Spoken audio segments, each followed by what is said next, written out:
This is Bernhard Ruchti presenting segment number 5 of my talk about my new recording of 2 Beethoven piano sonatas and about Beethoven's ideas about tempo.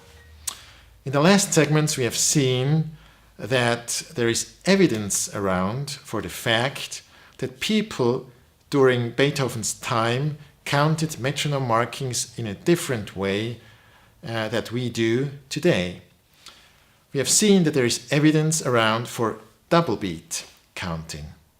We have talked a lot about fast movements, and we have ended up asking, why are we talking only about fast movements? Does double beat counting not apply to slow movements?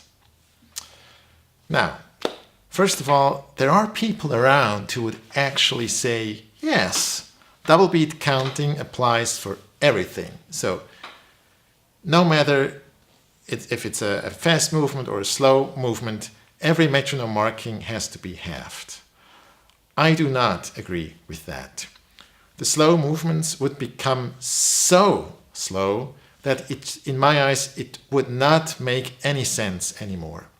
In that question, I agree with an explanation that I have learned from Johann Sonnleitner, the harpsichordist and fortepiano player whom I have introduced earlier.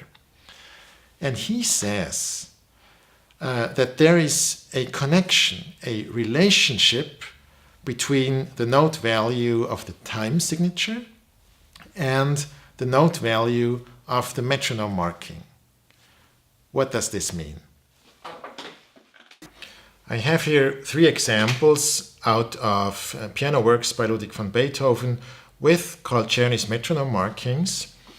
In the first example, we have a 3/4 bar as a time signature and a metronome marking that says quarter note or crotchet equals 144. So this means that the note value of the time signature is the same as the note value of the metronome marking. In that case, everything applies that I have explained about double motion counting. And we have, for our way of counting today, we have to divide the metronome marking in half. As a result, we get a quarter note that equals 72. In this example, we have a 3/4 bar as well, so it's the same time signature. But now we have an 8th note or quaver that equals 84. That means that the note value of the metronome marking is half the note value of the time signature already.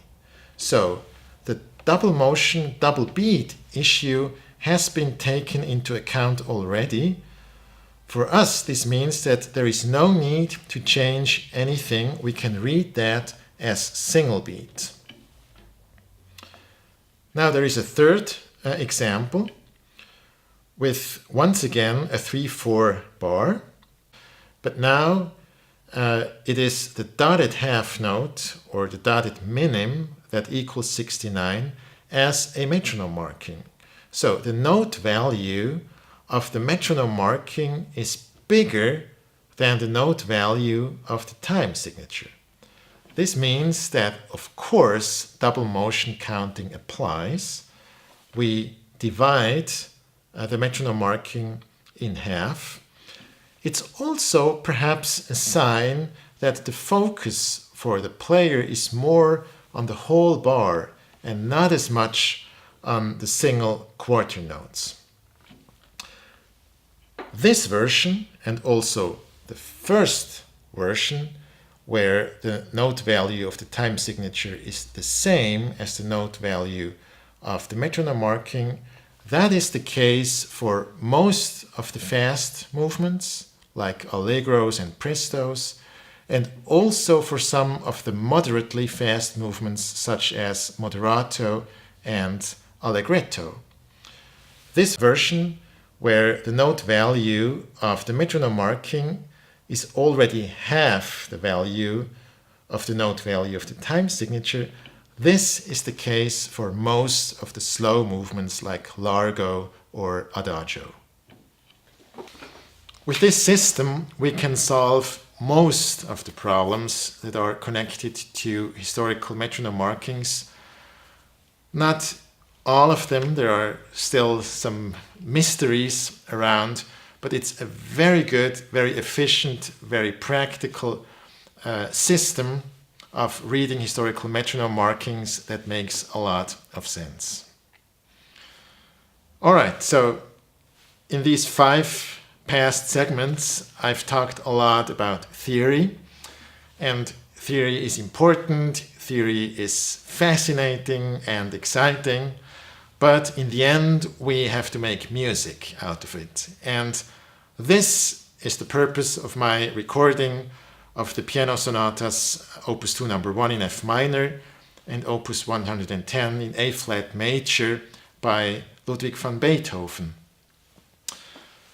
A very important experience for me, and I guess for everyone who dives into those questions and in that way of playing, a very important experience was and still is that we are not talking about playing things a little more slowly, but in fact we are talking about an entirely different aesthetic. Other parameters apply. Articulation, phrasing become much more rich and interesting and varied. And we can finally use lovely period techniques such as the left hand playing right in time while the right hand moves freely above it. To give an example for that new aesthetic was the purpose of my recording. In the next segments, I will move from the theoretical level on to a more practical level. I will talk about the 2 piano sonatas that I have recorded. I will compare different versions, and I will give you a more precise idea of the parameters and techniques that apply to that way of playing. Now, please subscribe to my channel. Don't forget to like, and don't forget to ring the bell to get notified when there is any news.